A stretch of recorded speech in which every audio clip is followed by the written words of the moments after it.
kembali lagi dengan channel Azam Animasi. Di sini saya mau menceritakan cerita horor. Berikut adalah cerpen horor berjudul Sang Penunggu Rumah Tua. Di sebuah desa terpencil, ada sebuah rumah tua yang telah lama ditinggalkan. Penduduk setempat selalu menghindari rumah itu, terutama saat malam tiba. Mereka percaya bahwa rumah itu dihuni oleh roh jahat yang mencari mangsa.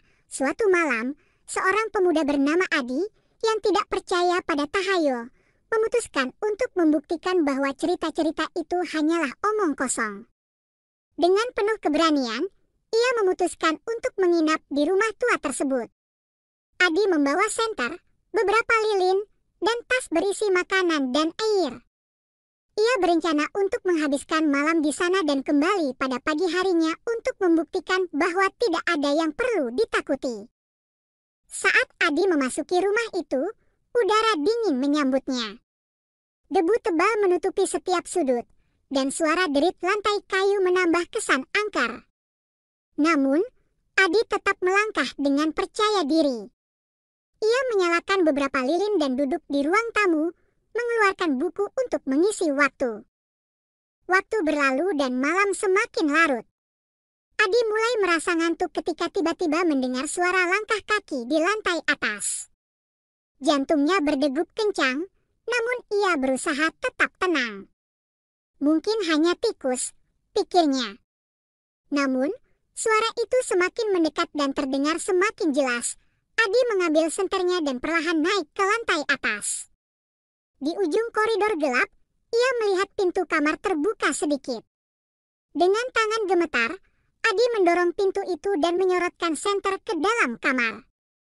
Tidak ada apa-apa selain perabotan tua yang ditutupi kain putih. Ketika Adi berbalik untuk meninggalkan kamar, ia merasakan udara dingin yang menyengat di lehernya. Saat ia menoleh, ia melihat bayangan hitam bergerak cepat melewatinya. Adi tersentak dan hampir menjatuhkan senter. Ia segera berlari turun ke ruang tamu. Namun langkah kakinya terhenti ketika melihat sosok wanita dengan gaun putih panjang berdiri di tengah ruangan.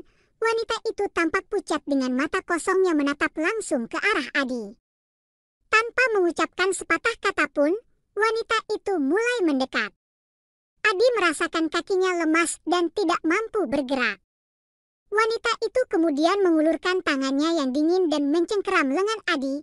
Adi berusaha melepaskan diri, namun cengkeraman itu sangat kuat. Seketika, pemandangan di sekitarnya berubah. Ia kini berada di sebuah ruangan gelap dengan banyak cermin di sekelilingnya. Dari setiap cermin, sosok wanita itu muncul.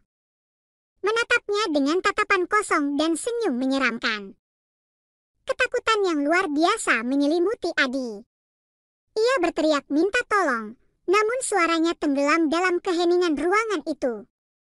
Sosok-sosok di cermin semakin mendekat, dan Adi merasakan kepalanya berputar. Saat itulah, ia pingsan. Ketika pagi tiba, penduduk desa menemukan Adi tergeletak di depan rumah tua itu. Ia masih hidup, namun wajahnya penuh dengan ketakutan yang tak terlukiskan. Setelah dibawa ke rumah sakit, Adi tidak pernah berbicara lagi tentang apa yang terjadi di rumah tua tersebut. Matanya selalu kosong, seperti menatap sesuatu yang hanya ia yang bisa melihat. Rumah tua itu tetap berdiri, ditinggalkan dan dihindari. Penduduk desa percaya bahwa sang penunggu rumah telah menemukan mangsa barunya, dan cerita tentang roh jahat di rumah tua itu menjadi semakin menyeramkan. Begitulah kisah Adi yang mencoba menantang kepercayaan desa dan berakhir menjadi salah satu korban dari sang penunggu rumah tua.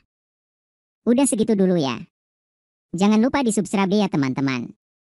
Sampai jumpa lagi.